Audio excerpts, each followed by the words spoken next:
Move into old business item A, temporary traffic control order 2023-19.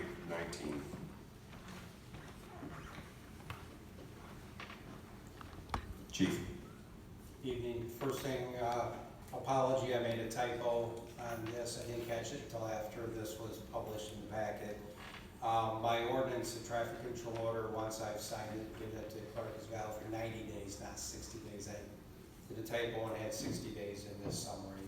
Doesn't change the content of this. I just wanted to bring that to light in case anybody read this and thought it was just 60 days.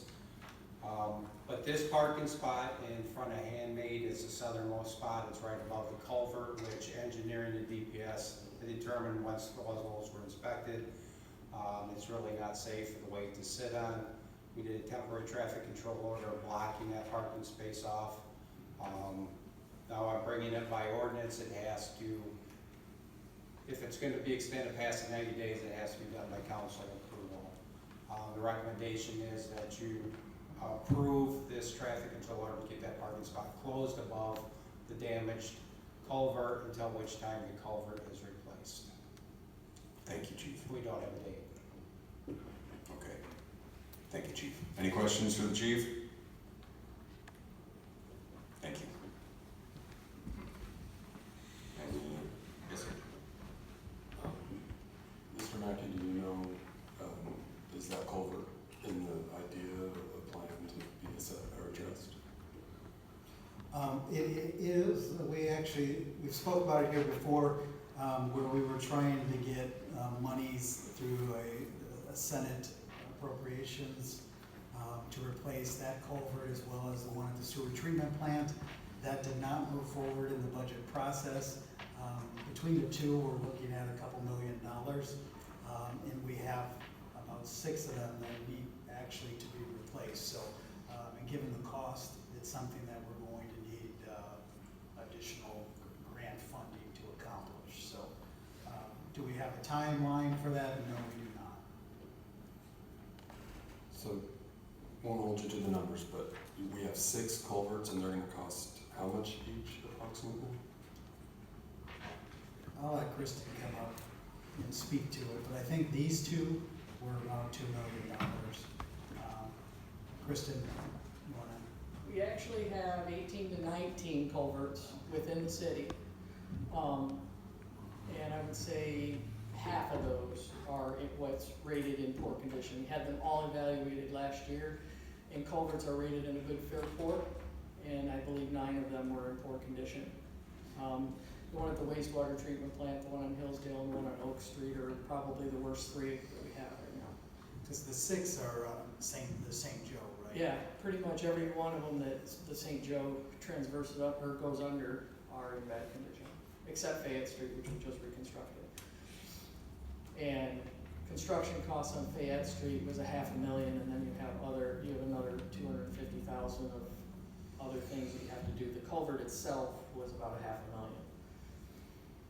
Because as we reconstruct these, Eagle, which is the old DEQ, requires them to be wider and longer. What part of the budget would that? It comes out of the street budget. It is the street budget? Yes. Have you been considering that over the last, or just the grants, or? We did Fayette Street.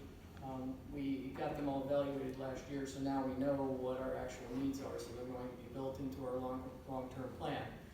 However, at that cost, it's difficult to do that. Sure. Yeah, I think it's important to note that the $500,000 was pre-COVID on that expense, so we're seeing everything pretty much as doubled cost-wise. And it probably doesn't make much sense to do those culverts unless we're gonna work on the streets too at the same time, right? Well, it's a pretty short area that we deal with. We're talking those culvert widths. The one on Fayette Street went from 14 feet to 22 feet wide. So you can construct that in a very, in a 23, probably in a 50-foot space. It obviously benefits us if we're doing the road project. We can throw it in with that, but you could replace those locally and not have any problem with just patching the road over top of it.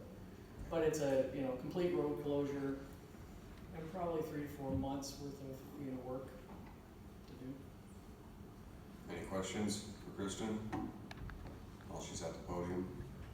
Thank you, Kristen. Dave? If I may add to that, you know, what we've tried to focus on in some of our grants and these appropriations have been the things that, other than the actual road surface, that we need to get down that make a project difficult, like the culverts. You know, at $2 million, it's hard to justify using road funds completely to do the $2 million worth of work for a 50-foot stretch. So we're trying to, yes, right. With the limited resources we have, it doesn't make sense. Incredible. It seems like, since those are rivers that go out to the big lakes, it seems like there would be some funding available somewhere for them culverts. Because if we had one that became impassable, or then it could really, I feel like it could really mess things up environmentally more than just being a pain in the butt to our residents.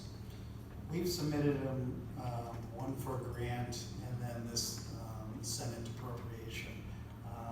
So we've submitted them twice and not received any funds on this yet, but we'll keep working on it. Okay, thanks, Dave. Any more questions, comments? Entertain a motion to approve the traffic control order. So moved. Motion on the floor from Councilman Sharp, seconded by Councilman Soha. Can I have a roll call, city clerk? Councilwoman Pratt, Yes. Councilperson Sharp, Yes. Soha, Yes. Beard, Yes. Wolfram, Yes. Mayor Stocker, Yes. Councilperson Morrissey, Yes. and Palladino. Yes. 8-0 approved. Thank you,